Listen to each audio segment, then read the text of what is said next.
Earlier this year, heavyweight fighter Deontay Wilder caused headlines when he blamed his loss to Tyson Fury on his walkout costume being too heavy. The same thing is commonplace in MMA, with egos leading fighters to come up with outlandish reasons for falling short in a match.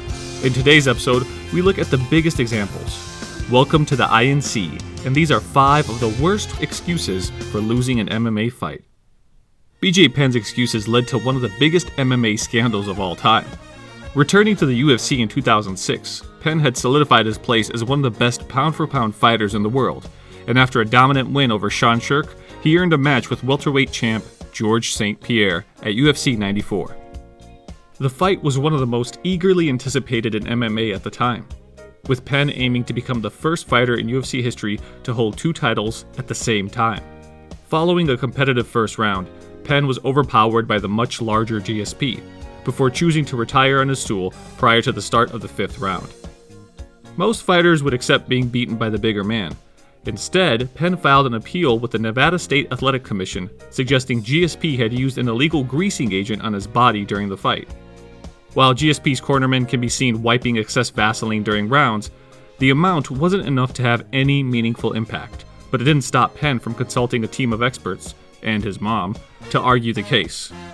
Penn's appeal was formally dismissed 4 weeks later, while the UFC would change its rules stopping fight camps from providing their own cutmen. A similar situation occurred in 2012 when Rousimar Palhares accused Nate Marquardt of greasing during their main event at Fight Night Austin. Unfortunately, he chose to complain during the fight. He's pointing at Nate Marquardt to say he's greased, and that's when he gets tagged. There's overconfidence going into a fight. Then there's Karo Parisyan. By 2008, Parisyan had amassed an 18-4 record with wins over Nick Diaz and Matt Serra, and entered his match with Thiago Alves earmarked as a potential title contender. The first round was a largely tepid affair, with Parisyan struggling to employ his renowned judo game against a surprisingly cautious Alves. Alves knew he needed to step up the pace come the start of the second round. A well-timed knee and another Steve Mazzagatti cock-up helped do the trick. While most fans blamed the early stoppage, Parisyan had a much vainer reason for the loss, suggesting his poor performance was due to being too good to prepare for the fight. "My worst enemy has always been that I've been too talented to train, and now it's catching up with me. I gotta start training or those guys will start catching up with me." The fight wasn't the first time Parisyan turned to the book of excuses, suggesting his loss to Diego Sanchez in 2006 was due to his mouth guard not being fitted properly.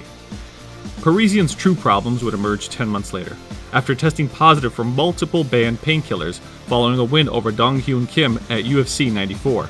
He was subsequently released from the promotion.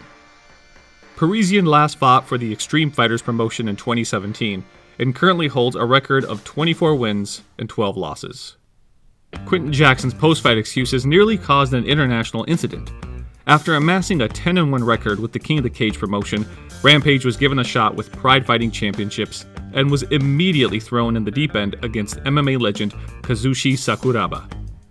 Despite a lack of experience, Rampage used his brute strength to remain competitive throughout the first, before the wily Sakuraba caught him in a rear naked choke 5 minutes into the first. Although Rampage would lose the fight, his performance endeared himself to the Japanese, and over the next 6 years, he would become one of the company's most popular and successful fighters. The sentiment between the two, however, was dented in 2007, when Rampage implied his loss to Sakuraba was due to hotel staff poisoning him in the days prior to the fight.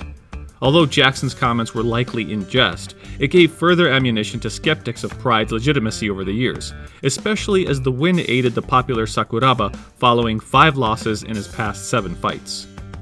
Rampage would raise further eyebrows in later losses, suggesting his loss to Rashad Evans was due to having a spy in his training camp, and suggesting Jesus encouraged him to fast prior to his 2005 loss to Wanderlei Silva. If only he did that before his loss to Fedor. Tito Ortiz brought a new meaning to fighting through the pain in 2009. In the midst of the worst streak of his career, Ortiz took on Ultimate Fighter winner Forrest Griffin in the main event of UFC 106. Although Ortiz claimed victory in the duo's first outing in 2006, Griffin showed up in the sequel with much improved stand-up and claimed the win by split decision. Having failed to win his 4th straight fight, many expected Ortiz to use the post-fight interview to announce his retirement. What happened instead caused even more headlines. I want to see somebody fight with a cracked skull. I came in, I stepped in with a cracked skull. That's why I've had a black eye this whole time. I step in, I fight, give you guys a show. You guys don't like the show? If you can't, I want to see somebody else step in here and do the same shit. Ortiz had seen his credibility wane in preceding years, and his bizarre injury claim did little to improve his standing.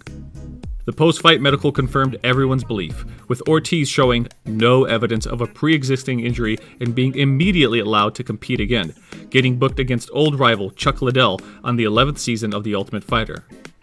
Ortiz's cracked skull became a running joke for the rest of his career. Thankfully, however, there's been little evidence of the injury having long-term effect on his health. Nope, absolutely no impact whatsoever. Whatever Conor McGregor says makes the news no matter how stupid it is.